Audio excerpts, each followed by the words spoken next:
ফেন্সিডিলিন উদ্ধারে বড় সাফল্য পেল এসটিএফ ও দিনাটা থানার পুলিশ। দিনাটা শহরের মসজিদ মোড় এলাকা থেকে এই বিপুল পরিমাণে অবৈধ ফেন্সিডিলিন উদ্ধার।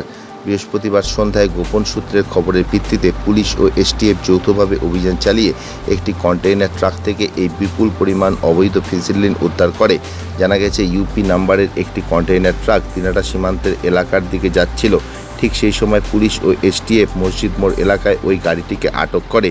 সেখানে প্রায় 22,200 বোতল অবৈধ ফেন্সিডিলিন উদ্ধার করা ছাড়াও প্রচুর পরিমাণে চাপানের মাটির ভাড় উদ্ধার করে এসটিএফ ও পুলিশ।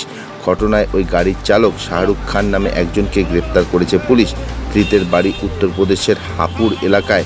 পুলিশ সূত্রে আরও জানা গেছে যে বাজেয়াপ্ত হওয়া ওই বিপুল পরিমাণের ফেন্সিডিলিন আনুমানিক বাজার মূল্য হচ্ছে 60 লক্ষ টাকা।